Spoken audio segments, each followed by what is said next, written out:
How are you, viewers? My name is Ayanda Dube. Welcome to Team Kunyanya live talk show. And today we're interviewing the Student Executive Council aspiring candidates. And today we have the aspiring candidate for Secretary General, Mr. Tatenda Nyoka. Mr. Tatenda Nyoka, you have served in state before. And what contributions did you make? And why should we vote for you again? I served very well in the previous S.R.C. What I managed when I came at the Great Zimbabwe University, there was one bus. Great Zimbabwe was known as the Great Zimbabwe Moving University. We did not have lectures. We were learning at Mashingo Poly. So in such a way, we managed to transform the Great Zimbabwe into a university, from a glorified high school into a university that we see today. Now we've got Robert Mugabe, we've got law school. People, it's because of our contributions in that previous S.R.C. Now we can see many buses. I understand that Maslow's hierarchy of needs says, once it has been satisfied, it's no longer a want. So from that perspective, I've done necessary for the improvement of GZU during my tenure.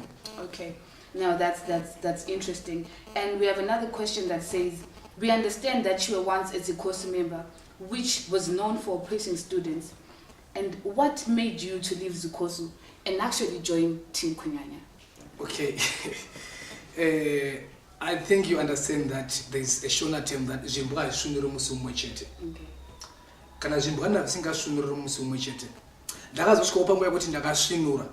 Now I can see the light. Even if you go back to the Bible, you can see that Paul was once a murderer who used to kill people who believed in Jesus Christ, who used to believe in God. But pakapenyerwa, he saw things differently. That's the same with me. Ndakapenyerwa nekutsvene. I refused to be used as a political condom to protect politicians from getting political gonorrhea. And that's the reason why I had to leave Z.C.O.S.U, because I understood that I'm serving two masters. I'm supposed to be serving students and I'm also serving my political masters. And confronted with the two, I 2% I end up my political masters because we face a threat. If you want to raise more issues, why is Wapanduka like an issue which you are saying with my students they should get paid when they're on attachment? Then you get the sense of Gucci. Then when say Mari Iriko kana ma politicians, by elections, where's that money coming from? But you could not raise such issues because you were in Z.C.O.S.U, you would regard it as a traitor. But now when I'm like this, I can raise whatever issue that I feel should be raised for the betterment of students. I believe students should always come first in everything. And then in as far as much as I might have my political affiliation, that should come second to students. But as of now, I'm there to represent the interests of the students. Nothing more, nothing less. I believe that we can make it as long as we believe in serving the interests of students, not serving our politicians. Okay. So now here comes a question that most students would want to hear an answer from you. We have a question that says, there are allegations that you are misusing students' funds, purchasing the top of the range cars. What do you have to say that? Yeah, it's a very common question. It's a very common allegation that I've seen is circulating around the university. But one question that I would only say, I came at the university driving, and I didn't purchase cars while I was here. Okay. Ndakambobvunza umwe munhu mubvunzo kuti saka unotaura kuti kumba kwedu hakuna mari yekukwanisa kutenga motikari here kana wachiti ndiri kuba mari yenyu. And tine ma-auditors pa-university. I'm not the treasurer, I don't sign for any funds.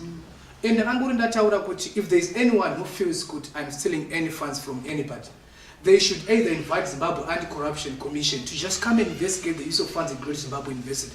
And as far as much I understand, that remains an allegation that doesn't face the test of waters when it comes to the real issues on the ground. But I just believe in transparency and accountability. But like I always say, transparency without accountability is a farce. Okay. So we are saying, in as far as my student funds should be used, we should be responsible for our funds, not the investors. Because in as far as much I understand, right now, I did not sign anyway for any funds. So if there's anyone who's got that allegation that I feels I have a case to answer, they can go and report. Let that not just be your WhatsApp be a charge office. They know where the charge office is. So they can go and report, and investigation can just commence. This is what I think. Okay. So linking it to the previous question that I just asked, is it the reason why the admin doesn't like you? Because there's been allegations that you actually do not respect them or you do not respect protocol. Okay, I believe that as a student leader, student interest should come first and nothing else and nothing less. So if you're an admin and you're standing in the way of students, I will not respect you. I'm not going to be apologetic about that one. If you're a dean of students and you feel your interest as a university should come first and the interest of the student should come second, I have no obligation to respect you on that aspect. If you are the vice chancellor of the university, I believe for the university to be here is because of students. So who are you not to respect students? If I'm here saying I've come with these issues coming from students, at least you should respect me that way because I have issues that needs to be respected. Respect, I understand, is a two-way thing. So if you're not getting respect from me, that means you're not respecting student issues. This is what I believe in. I believe that you should always respect the students. The customer is the king.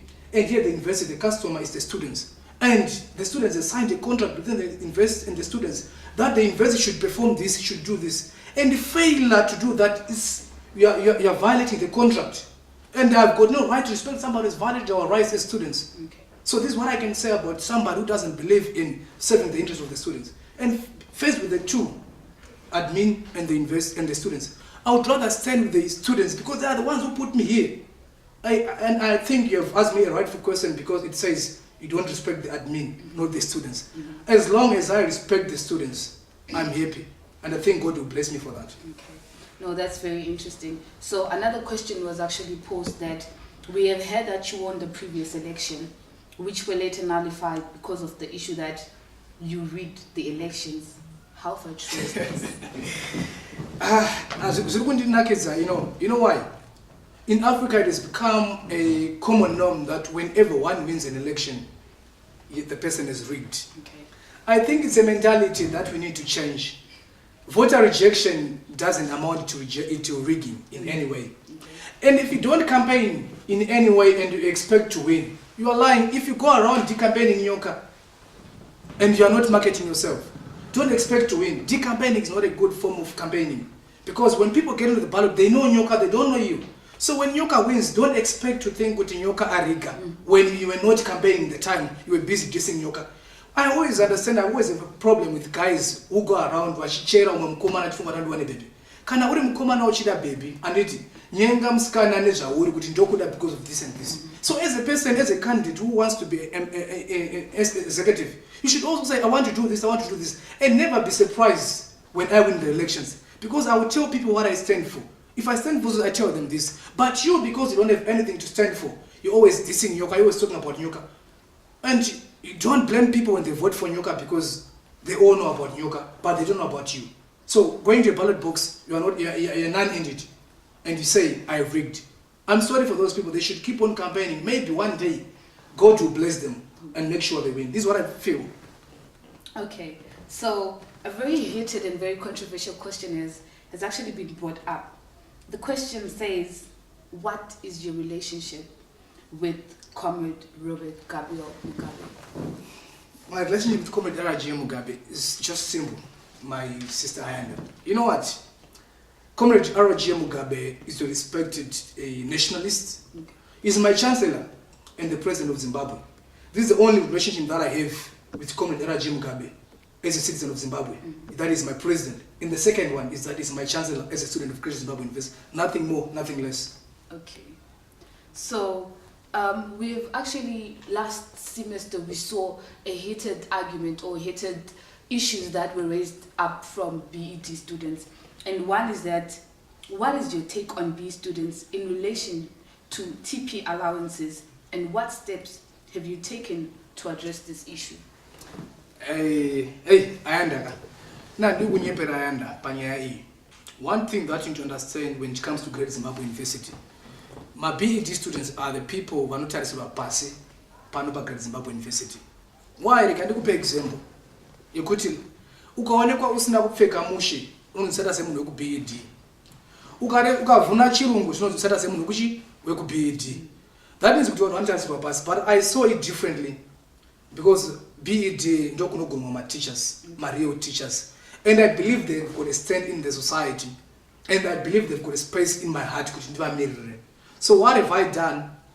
I've held several meetings with the Minister of Information, with the Minister of Education, Professor Jonathan Moyo, in regard to TP allowance. I've realized that Kuchivane BED, they are not getting paid. But when I teachers are same program, they're getting paid. And what's so special about somebody doing a diploma and somebody is doing a degree?